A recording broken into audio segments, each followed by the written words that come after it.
It has been very devastating to see that, the gender segregation back from the 1990s is repeating its history in Afghanistan. As you just mentioned, Afghan women are being ordered to cover their faces in the public, not only in the TV. And we've seen all the TV presenters now wearing burqa in order to be able to do what they're doing in the media. This really adds to the growing list of restrictions on women's rights since the Taliban has returned to power last year in August. Yeah. Give us an idea of how incrementally things have changed and how women are being shut out of society.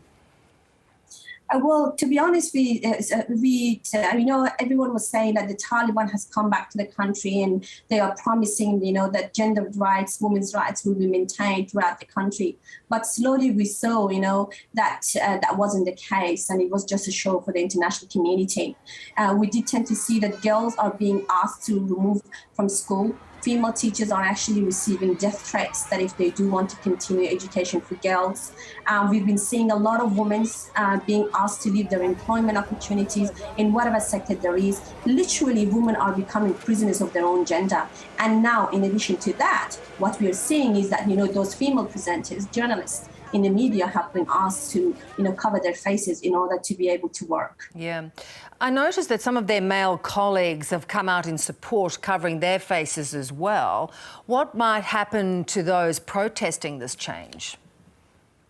It's not going to do anything. In fact, it's going to bring, again, those that are protesting in higher risk. In Afghanistan, there is no democracy, there's no rights, there's no choice. Everything is actually being made out of force. So whoever is actually supporting those women is also putting their own lives at risk. It's a very heroic move, It's the first time that we are actually seeing Afghan men standing up in such, courageous way to support the rights of women, especially in Afghanistan. But my worry and fear is that the target killing and the persecution and the death will also go towards those that are protesting. As we just saw, with many other women protesting in the past few months, and the same thing has happened to them. So what has happened to that sort of the women coming out on the streets, people promising to try and resist these changes? Has that all but died away? We are working with many women in Afghanistan right now.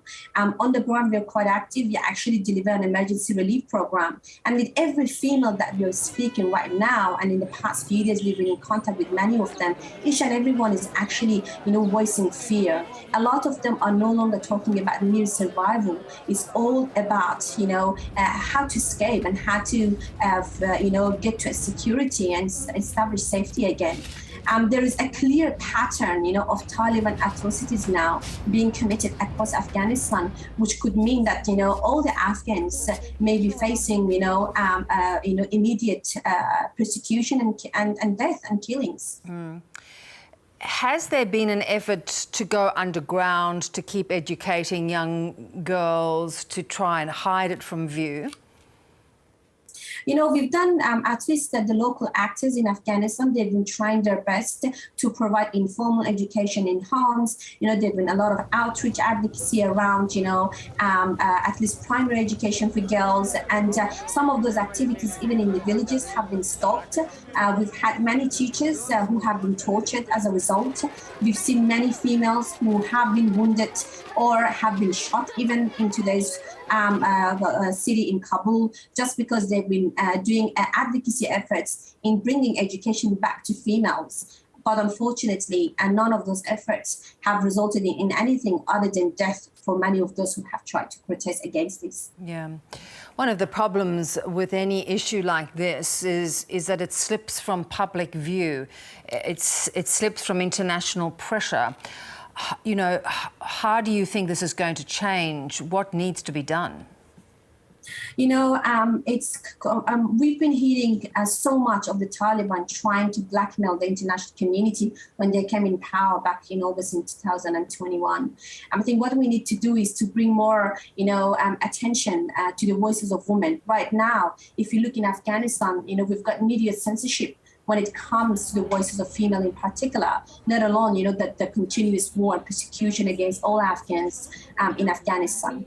My key request from the international community is to bring and to put more pressure on the international, to bring more allies and to bring more pressure by the international community to the Taliban to make them stop, against these horrifying policies which they claim under the Shia law. It is not Islamic. It is not Shia law that actually says women should be stopped from education. It's purely, some Taliban-led rules which existed in the past and is continuing now.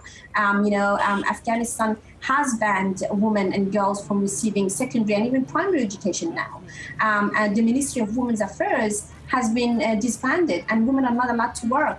So these are all, a clear indication of, more solidarity and more support from the international community. Otherwise, we will be seeing, so much more death of innocent women and girls in Afghanistan, and not many of these voices being heard. If you look throughout the media, there's not much that's happening. And again, that goes back to the way Taliban is trying to censor information.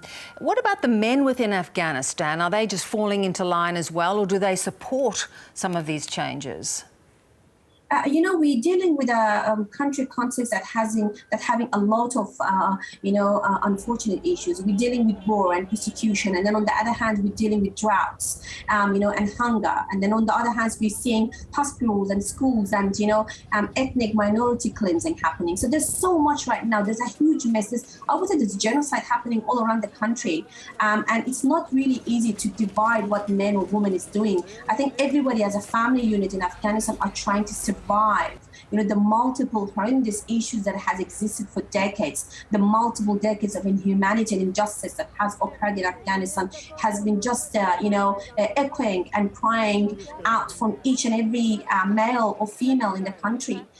They're trying to do their best, but I'm having a lot of concern and worry as to what will happen to them. I've seen through the media more recently how some of our, media journalists speaking for those females, for their own colleagues who in the media are no longer able to see their faces. And I seriously worry what's going to happen to them next, because they're being the voices of those women. And that worries me.